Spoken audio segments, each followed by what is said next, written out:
Let's continue looking at some of the essentials of an information security program.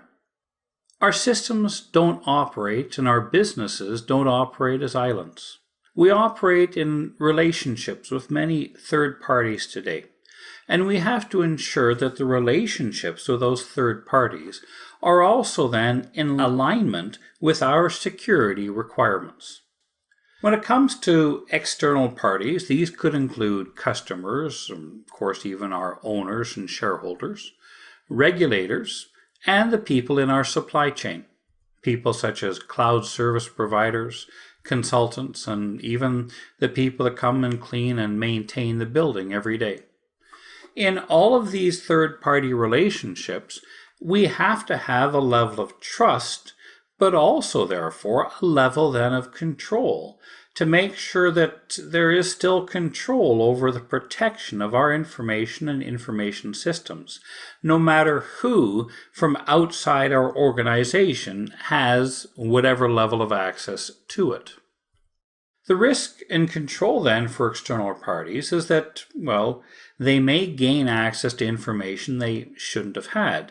A cleaning staff may see things lying on a desk or in a recycling bin.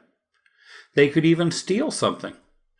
There is, of course, always this risk that maybe that third-party supplier didn't deliver on the levels of service or the contract terms we had in place. So quite often, if we have external people coming into the building, we'll require them to sign in, provide some identification for who they are. We might even give them a temporary badge so that they are identified then as a person who has certainly come in as a visitor or a guest. And in some cases, we'll even require they're escorted by a knowledgeable person who can then go with them to make sure they don't venture into areas they shouldn't have gone into, and that they only stay within the proper areas of the organization. When we're dealing with a third-party supplier, very often we'll put in place non-disclosure agreements to make sure that that person realizes that we're entrusting them with a certain level of information about our company, but they, of course, are not able then to disclose that to anybody else. We also could require background checks, even on external staff. If we have cleaning staff that comes into our building or maintenance staff, we might want to be sure that they don't necessarily have an extensive criminal record. And it could be one of the requirements we place then on that vendor supplying that staff is that they have done some types of checks and vetting to make sure that their staff is trustworthy. When it comes to customers, our customers are relying on us to provide them a service. And one of those services quite often is going to be helping them to protect themselves, giving them advice on security practices so they know how to interact with the data, for example, that we are providing them. Make sure they're aware of what our policies are with regard to privacy and sharing information, that that's clearly posted, for example, on our website, that they can see what our privacy policy is. And make sure that we keep them into a DMZ, into a separate area that separates customer functions from then our internal processes. We put in air gaps, we put in separation and segregation there, so customers not getting right into our internal systems as they're coming to check their records, for example. When we deal with third parties, make sure that any RFP, request for a proposal that we give to a supplier, also includes the security requirements. The security requirements become part of that original proposal and part, of course, the contract we sign.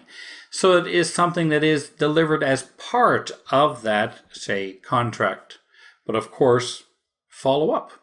Make sure that they actually did deliver on the services they were contracted to provide. We also could place on them a requirement to comply with the policies of our organization with regard to then access to dissemination of our information.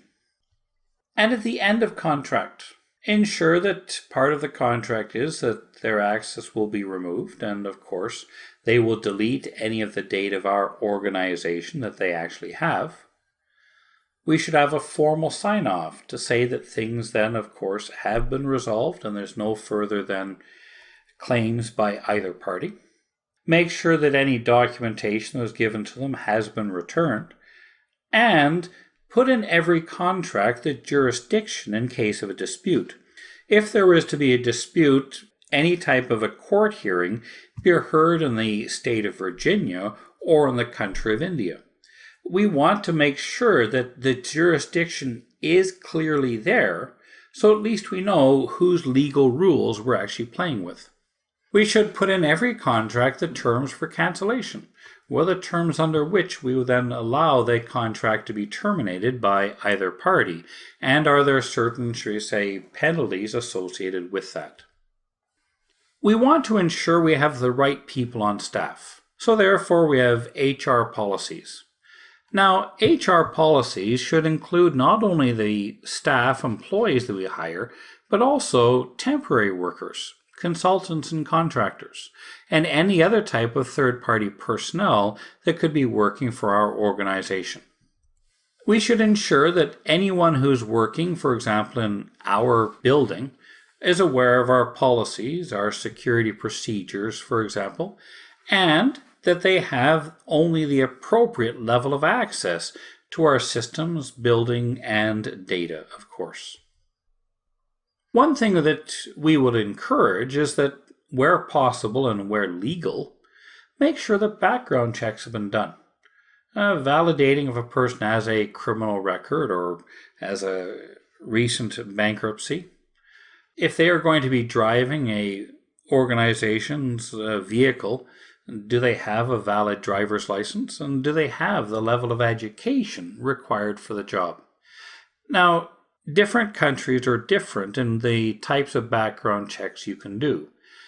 But where possible, it's good for us to do what we can to make sure we hire people that truly have the university degree they claim, that they are allowed to drive, and they have not just done 10 years in jail for fraudulent activities.